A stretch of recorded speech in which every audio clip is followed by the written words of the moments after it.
interview, the other ratings are accomplishments. And these are ratings that we place on your letters of recommendation. So we read all of your letters of recommendation and we give those a number in terms of how supportive those individuals were of you. You know, if they say, this is the best student I've taught in 30 years, and give us all this information about what causes you to stand out above all these other students, that's going to get a really high number. You know, I will share with you that a letter from your father's friend who held a political office 20 years ago, while that's nice, is not the kind of letter that will tell us why you want to go to medical school. Okay?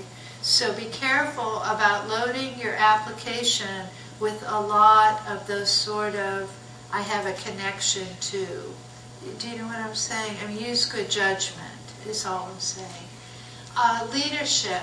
Have you held offices? Have you had leadership roles on campus? Have you spearheaded fundraising drives? You know, all the things that many of you do. Be sure to list those things and list them in a logical fashion on your application so that it's very easy for us to see what you've done. The other thing we look for are leadership positions or activities that don't last for 2 days, but have some staying power, you know, where you had a longitudinal effort. That's very impressive. So I would encourage you, if you do volunteer work at a free clinic somewhere, be sure to do it for more than 3 months. You know, 2 weeks is kind of a hit or miss thing. So show that you have longitudinal commitment to your activities. And that carries down into volunteerism and charitable works. We certainly are looking for that activity. The last thing, shadowing and clinical exposure to medicine, is probably one of the most important of this list. It is hardly possible for you to get a good score in this area if you have not had significant shadowing, and again, shadowing experiences that have some staying power, you know, that last more than 2 days this year, 3 days that year. But you have to show that you have. One of the most impressive students I ever interviewed said, well, yes, I have shadowed, so I organized a schedule for myself one summer so that I could shadow 2 primary care physicians, and then I decided what specialties would I probably be interested in, and I made a point to arrange for 3 shadowing experiences in these 3 specialties. That's very impressive.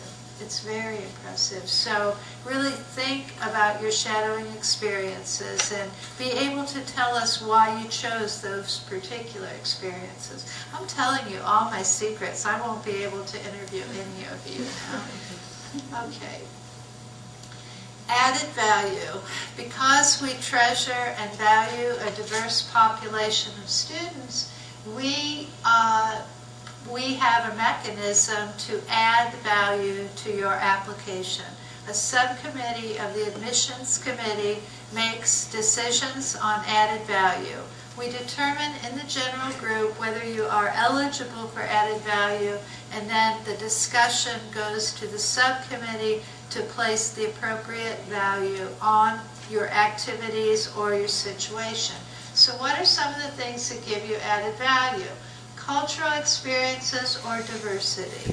So if your parents were in the Peace Corps and you lived in 30 different countries over a period of 6 years and you speak 6 languages representative of those countries, please tell us about it. I mean, that's incredibly interesting. Okay? Significant research experience or graduate degrees. If you have a master's degree, and this means you're finished with it, it can be in progress, but if you have finished an advanced degree, that makes you eligible for added value. And if you have published and have evidence of the research you did, that also gets you some added value. Overcoming adversity or a disability. We have had students who have overcome incredible difficulties during their life. One of our students' parents were killed in a plane crash, both of them, when he was a young man. We have others who never had a parent, were in and out of foster care. It was quite amazing stories of what some of our students have overcome and emerged strong and ready for medical school. We place value on those experiences because that gives us evidence that you are willing to work hard. So if there's anything that you think has happened to you in your life that fits into this category, please share that on your application. Significant artistic and athletic achievements. If you have played varsity sports and you have a scholarship, you get added value that extends to cheerleading. We have a cheerleader from Clemson in our student body right now. Artistic, meaning either any kind of arts, whether it be music or the visual arts, we place added value. Significant improvement in coursework. So you came to Clemson and you had a heck of a good first year in terms of your social life. You went to every game, you partied.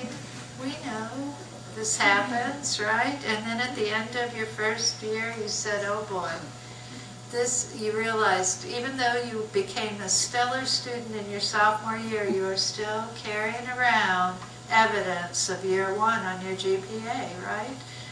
So what we look for in that case, and we do see this sometimes, a student who just barely gets by in first year and then in sophomore year goes to 3.5, in junior year goes to 3.8, and by their senior year is a 4-point student. We give added value to make up for how that first year might drag you down.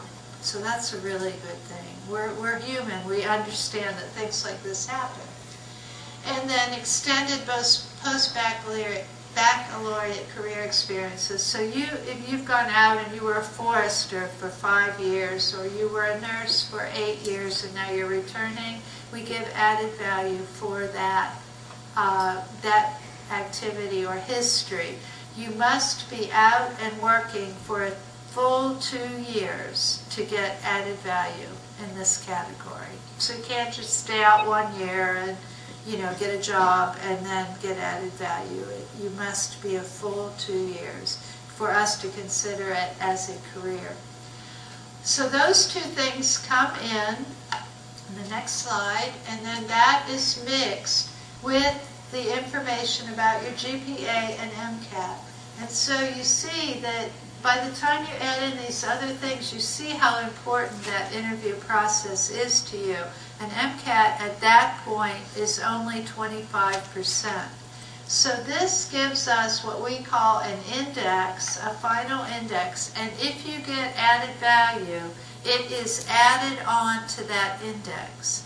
And going into each academic year, we look at the numbers we had in the previous class, and we set a threshold for acceptance. And that tends to go up every year. I'll just share with you. As long as I've been doing this, I've seen it creep up every year. So that's where we start. So when we get all of your numbers in after your interview, we draw a line at that threshold. We review the students who fall above that threshold, in other words, are in. We make sure that there are not any hidden things that we need to learn, and we accept those students. And then we start down the list beneath that threshold, and we look for added value. Okay? And added value can put you over the threshold. Now, if you don't go over the threshold at that particular month's sitting, it's not that you get a letter that says, sorry, you're not admitted. You simply don't get a letter saying you are admitted because you stay in the pool, okay? So after we've interviewed everyone and we're at the threshold, then we look at everything just under the threshold. I hope does this make sense to you? You guys are with me on this? So that's the process. And the next, so our class this year, we admitted 141 new students from in-state, 66 women and 75 men. And we took 17 out-of-state students, 10 men and 7 women.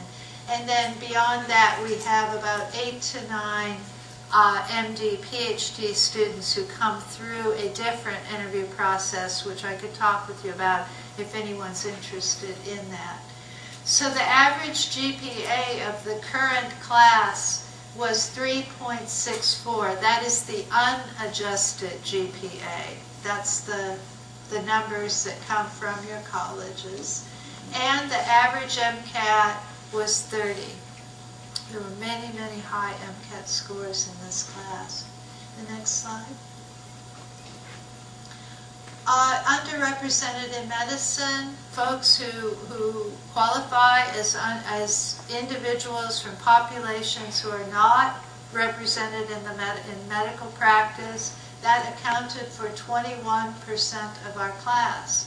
I hope you look at that and see the diversity in that group.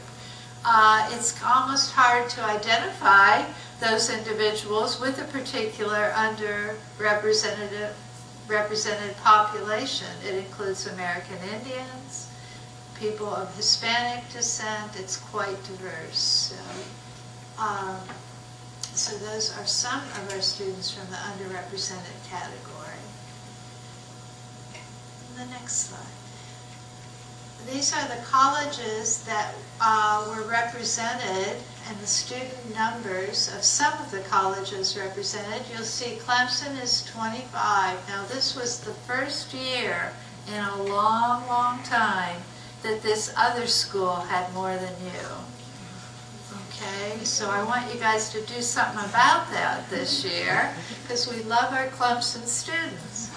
But you'll see we have students from a lot of really great schools. And then there were 41 other colleges and universities represented where there was perhaps only one student, so we didn't add those to the list. And the next slide. I think that following this are just some beautiful shots of Charleston and the area, which is what makes it such an attractive place to live. Do you have any questions about admissions? Yes, ma'am. For students who, I know, let's say freshman and junior year were bad, and then senior and sophomore were really good, so they were kind of along the way. Yeah. Is it better to do a post-bac program or a master's degree to become more competitive? Okay. Well, a post-bac program is good because it certainly focuses you on the very kind of coursework that you're going to take in medical school. Whereas a master's degree, you know, who knows if the didactic information will be of value. That's a hard question. You know, that's really a hard question without knowing, you know, your numbers and everything like that. A post-bac program, if you need to improve your MCAT score, they are tailored to do that. I mean, that is their goal. A post-bac program is trying to make you competitive. And so they really are focusing on making sure you have a good background so that you can improve your MCAT and get in. So I see the two things as pretty different, you know. Either one are excellent, each of them are excellent, but it probably just depends. You'd have to figure out which one suits you and your needs best. If you need help with your MCAT, that post-bac might be good. But I would really look around at the various post-bacs, and in fact, I would call one to Taylor and ask her, of the students that we have admitted who have done these post-bac programs, which ones have been most successful? Okay, get that information first because they're not inexpensive. So it's a good idea to make sure you go to one where you get a good return.